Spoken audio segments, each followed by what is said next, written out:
wabarakatuh. Waalaikumsalam warahmatullahi wabarakatuh. Selamat sore teman-teman semua. Jadi pada kesempatan ini kita akan berdiskusi mengenai refleksi kegiatan PPL kita selama dilaksanakan di SMA Negeri Kota Jambi. Mungkin nanti akan ada beberapa aspek yang akan kita bahas, dimulai dari bagaimana caranya kita memanajemen kelas, apa kelebihan dan kekurangan kita, kemudian juga rencana tindak lanjutnya gitu. Nah, mungkin pertama dari ranah observasi karakteristik peserta didik ya. Mungkin ada dari teman-teman yang ingin menjelaskan terlebih dahulu bagaimana karakteristik peserta didik di SMA Negeri 4 Kota Jambi. Oke, silakan mulai. Kalau saya sendiri itu di kelas di fase E2. Di E2 itu sebelumnya kan dilakukan observasi terlebih dahulu bagaimana karakteristik peserta didiknya. Nah, setelah melakukan observasi dan juga ada wawancara sedikit terhadap beberapa anak, di situ itu karakteristik mereka itu untuk kognitifnya itu lumayan, maksudnya bukan yang anak-anak low achiever ya, bukan high achiever juga, tapi di tengah-tengah, middle achiever ya. Untuk kemampuan awal sendiri itu mereka sebenarnya rata-ratanya itu hanya ada beberapa yang masih di beginner, masih dasar bahasa Inggris. Jadi memang rata-ratanya sudah mulai intermediate lah, mulai di tengah juga. Jadi memang di kelasnya itu bukan yang low, bukan yang high, tapi memang di tengah. Nah, kalau untuk ininya sendiri apalagi ya, aspeknya itu ada kognitif, kemudian kemampuan awal, terus ada kalau motivasi belajar juga tinggi, mereka rata-rata hanya daya belajar. Daya belajar. Untuk daya belajarnya itu mereka lebih menyukai pembelajaran yang audiovisual. Dengan gambar-gambar, video yang ada suaranya gitu. Mereka kurang suka dengan teks, bacaan-bacaan yang panjang itu kurang suka. Tapi apabila teksnya dinarasikan itu mereka suka. Karena kan mereka memang audiovisual gitu. Nah, dari hasil observasi itulah saya mulai mencoba merancang kemarin modul ajarnya bagaimana, dan sudah diterapkan juga sama 3 siklus. Mungkin belum sepenuhnya sempurna karena masih banyak sekali kekurangan, walaupun sudah dilakukan observasi, sudah diketahui kemampuan awalnya bagaimana, minat bakat mereka bagaimana, tapi memang masih ada beberapa yang masih harus diperbaiki lagi. Oke. Itu dari segi hasil observasi ya. Kemudian juga ada kekurangan dan kelebihan masing-masing setelah menerapkan rencana pembelajaran yang sudah dirancang sebelumnya. Oke, selanjutnya mungkin dari segi yang lain ada yang ingin menambahkan? Iya Kak, jadi ini kan setelah kita melakukan observasi itu kan kayak yang tadi kan saya juga melakukan observasi di kelas E2. Kebetulan saya sama Audra ini pas PPL itu dianya sama di fase yang sama. Kalau misalnya teman-teman yang lain kan dapatnya di fase F ya. Nah, sedangkan kami berdua itu di fase E, dan kurang lebih permasalahan kami itu sama. Mirip ya? Ya, hampir mirip. Jadi oleh karena itu hasil observasi saya juga hampir mirip sama saudari Audra. Cuman memang kalau untuk anak kelas saya itu ada beberapa anak atau satu anak lah yang nilai kognitifnya lebih tinggi daripada yang lain, kayak gitu, kemampuan kognitifnya yang stand out. Nah, setelah kita mengetahui hasil observasi itu, dia buatlah yang namanya media pembelajaran. Kan ada modul ajar kan tadi. Nah, buat modul ajar tadi itu ada media pembelajaran di sana. Nah, buat medianya itu kan, media itu kan alat bantu buat modul ajar tadi. Betul. Iya kan? Nah, media yang saya gunakan di sini PPT, berupa PPT. Nah, karena tadi memang anak-anak saya itu dianya itu rata-rata itu ada visual dan audio visual. Nah, biasanya kami itu menampilkan video, gambar-gambar, dan juga di PPT itu lebih banyaknya gambar karena memang dominannya visual dibandingkan audio dan juga kinestetik. Nah, itulah yang sering kita gunakan untuk belajar. Untuk ininya. Nah, kemudian kalau untuk mungkin untuk modul ajar secara lengkapnya teman-teman lain ada ini gitu. Oke, itu dari segi media pembelajaran ya. Kemudian kalau dari segi interaksi dengan peserta didik, gimana nih peserta didik di dalam kelasnya, atau cara teman-teman menghandle di kelas, apakah peserta didiknya dengan karakter seperti ini butuh penanganan yang seperti ini atau bagaimana? Ada yang ingin menyampaikan? Ya, berarti kan dari hasil observasi tadi kita lakukan pemetaan awal. Oh iya, pemetaan awal ini kita lakukan, kita lihat nih dari kelas ini, misalnya kelas Kak Audra mungkin beda dengan kelas Kak Suci, walaupun mirip-mirip di fase yang sama. Nah, gitu juga dengan kelas saya. Kebetulan saya waktu itu di fase F. Kita sama ya bertiga ya? Fase F. Kak Dodi sama Kak Tini. Fase F itu kelas 11 ya? Iya, kelas 11. Nah, Nah, jadi kan bisa dilakukan pemetaan awal, bisa jadi kelas yang saya ampu dan yang Kak Lili ampu itu berbeda. Nah, kita kan mau lihat nih interaksi yang seperti apa sih yang ingin kita ciptakan di dalam kelas, atau atmosfer pembelajaran yang seperti apa sih yang ingin kita ciptakan. Nah, dari situ kita bisa menyusun perangkat pembelajaran berupa LKPD. Nah, LKPD ini lembar kerja peserta didik biasanya berisi lembaran yang digunakan guru dalam proses pembelajaran, bisa berupa bentuk kegiatan atau seperti kertas yang bisa diisi oleh peserta didik. Nah, LKPD ini diusahakan untuk mengakomodir perbedaan kognitif atau gaya belajar peserta didik. Jadi kalau dari LKPD yang saya kembangkan sendiri, sebisa mungkin memang diusahakan untuk mengakomodir perbedaan dari kognitif. Kalau sejauh ini masih kognitif, mudah-mudahan besok kedepannya bisa ke gaya belajar juga ya teman-teman ya. Nah, jadi kalau LKPD yang saya kembangkan dari segi kognitif ini, misalnya peserta didik yang memang memiliki low achiever, itu biasanya saya kasih clue untuk mengerjakan LKPD, karena memang kalau peserta didik yang memiliki low achiever ini tidak memiliki kemampuan awal di bahasa Inggris yang baik. Sedangkan untuk peserta didik yang memang high achiever, biasanya memang saya cuma memberikan instruksi saja, biarkan mereka mendevelop sendiri, biarkan mereka mencari, karena kan memang biasanya anak didik yang memiliki kognitif tinggi ini critical thinkingnya tinggi dan rasa ingin tahunya itu tinggi.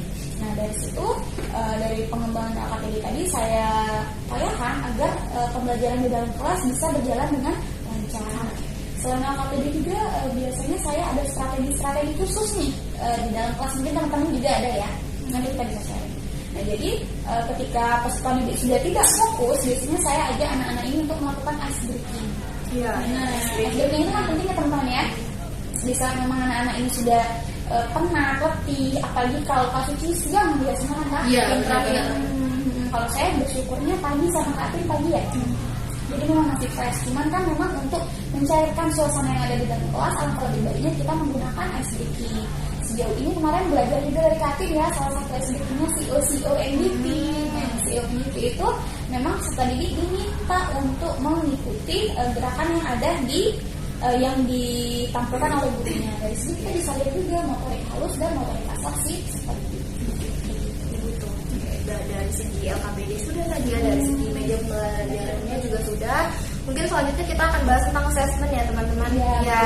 Karena kita butuh itu kan untuk mengevaluasi apakah proses pembelajaran berjalan dengan lancar atau seperti apa gitu. Mungkin dari jadi kemarin itu kan saya dapatnya di fase F2. Jadi setelah ada materi, ada LKPD untuk mengevaluasi pemahaman peserta didik, di sini saya menggunakan asesmen formatif yang saya laksanakan di akhir pembelajaran. Karena karakteristik peserta didik saya itu adalah audio visual, jadi saya integrasikan dengan penggunaan di sini, penggunaan audio. Jadi dalam asesmen itu peserta didik diberikan link Google Form yang mana mereka harus fokus pertama kali itu mendengarkan listeningnya. Apalagi kita ada di abad 21 nih, integrasi dengan teknologi. Ya, jadi kita gunakan ini asesmen yang mana mereka fokus dulu ke listeningnya, lalu linknya itu adalah link video dari YouTube. Dan untuk asesmen itu adaptasi dari beberapa sumber materi pelajarannya. Nah, disinilah saya pribadi menggunakan asesmen formatif di akhir pembelajaran tadi untuk menilai atau mengevaluasi pemahaman peserta didik tentang waktu itu kalau analytical exposition. Analytical exposition ya. Oh iya Kak, boleh nanya Kak. Kan tadi Kakak bilang asesmennya itu kan asesmen formatif. Nah, apakah asesmen yang Kakak lakukan itu hanya asesmen itu saja? Jadi kan kita kan ada 3 siklus nih. Asesmen selain asesmen itu asesmen apa aja yang biasa Kakak lakukan atau cuma gitu aja? Iya, jadi kan sepemahaman saya asesmen itu ada beberapa. Jadi asesmen formatif itu pun juga bisa dilakukan di awal pembelajaran atau kemampuan awal. Seperti misalnya diagnostic test itu termasuk juga asesmen formatif menurut saya. Nah, jadi kalau untuk asesmen itu sendiri kita bisa beradaptasi, berfokus berdasarkan metode yang kita gunakan pada saat pembelajaran tersebut. Misalnya kalau nggak salah kalian fase kemarin itu ada PBL ya. PJBL ada, PBL juga ada. Pembuatan tentang prosedur tes. Nah, di situ mungkin Suci dan Audrey bisa menerapkan asesmen yang self assessment. Oh iya. Jadi tergantung sama model pembelajarannya ya Kak ya. Terus kita sudah bahas KPD juga, terus assessment-nya juga sudah, kegiatan pembelajarannya juga sudah. Mungkin selanjutnya kita lebih ke apa sih sebenarnya yang kita rasakan gitu loh. Adakah lebih dan kurangnya kita? Kalau mungkin saya mau sharing dulu deh teman-teman ya. Alhamdulillah waktu di praktik terbimbing kedua itu sudah lebih baik dari yang pertama. Jadi yang pertama itu kan waktu di kelas itu agak susah memanage kelasnya karena memang belum terbiasa, belum tahu juga kan karakter mereka seperti apa. Nah disitulah saya melakukan refleksi setelah pembelajaran itu, mendapatkan refleksi dari guru pamong kita Ibu Dewi, kemudian dari teman-teman juga bahwa memang di kelas itu memang sebagiannya itu hampir separuh itu peserta didiknya laki-laki, dan mereka duduk di belakang semua, semuanya di belakang. Iya. Jadi kelasnya juga tidak terlalu luas, lumayan sempit, jadi agak susah saya untuk berkeliling ke kelas itu gitu. Jadi agak kurang kondusif pada hari pertama. Mungkin juga karena mereka merasa belum akrab dengan saya, jadi respectnya agak kurang terhadap saya gitu. Pada pembelajaran pertama itu saya sangat merasakan itu. Kemudian setelah melakukan refleksi, didapatlah dari hasil diskusi dengan guru pamong dan juga teman-teman bahwa untuk pertemuan berikutnya mengatur ulang tempat duduk peserta didik. Jadi yang di belakang itu yang berteret boyband kita itu dipindahkan gitu tempat duduknya. Dipisah-pisah ya? Dipisah-pisah, jadi tidak semuanya di belakang. Kemudian juga untuk yang mereka yang kurang akrab, rasa kurang akrab dengan saya tadi, saya berusaha sebisa mungkin menghafal nama-nama mereka. Jadi mengingat wajah mereka dan menghafal nama mereka. Alhamdulillah setelah mereka tahu saya kenal mereka, mungkin rasa dekat dengan saya itu sudah muncul perlahan-lahan gitu. Jadi pada praktik terbimbing kedua, ketiga itu sudah mulai cair suasananya dan keadaan kelas juga sudah mulai kondusif. Nah kemudian ada satu lagi di dalam kelas saya itu di Paksi A7 itu ada satu siswa peserta didik perempuan itu yang kemampuannya memang tinggi, sama kayak seperti tadi ya, di atas menonjol, tapi attitude-nya kurang gitu. Jadi ketika guru menjelaskan pelajaran itu dia menggunakan HP, main HP karena dia sudah selesai lebih dulu dari teman-temannya yang lain gitu kan. Nah untuk itu di pertemuan selanjutnya itu saya melakukan saya menerapkan kolaboratif learning di kelas dengan memberikan tanggung jawab kepada siswa yang itu bahwa dia punya tanggung jawab untuk membuat teman-teman yang lain mengerti materi. Nah jadi di dalam kelompok itu walaupun dia sudah selesai duluan, tapi jika teman-temannya tidak paham, nah berarti di situ tugas dia untuk memberitahu teman-temannya dia punya tanggung jawab lebih nih. Selain saya paham, teman-teman saya juga harus paham. Jadi untuk menghandle kasus seperti itu saya gunakan collaborative learning, cooperative learning. Jadi mereka berkelompok. Kemudian saya beri tanggung jawab lebih kepada yang memang tadi kognitifnya lebih tinggi daripada yang lain. Seperti itu teman-teman. Oke. Mungkin teman-teman ada yang mau ditambahin tentang kelebihan dan kekurangan dari yang kita kemarin. Mungkin kelebihannya dari Miss Dewi kemarin kita sudah menggunakan media pembelajaran yang sudah modern, sudah menerapkan teknologi modern sesuai dengan perkembangan zaman. Kemudian juga di kelas itu juga ada yang namanya ice breaking tadi, kata Mela tadi ice breaking gitu kan. Terus juga mungkin kekurangan kita adalah dari segi manajemen kelas karena setiap kelas pasti butuh manajemen yang beda gitu ya. Mungkin cuma perlu pembiasaan karena kita masih baru banget ya di kita terus mengajar betul. Mungkin kalau sudah paham karakter peserta didik, sudah paham bagaimana cara memanage kelas yang baik, insya Allah kedepannya akan berjalan lebih lancar dan baik.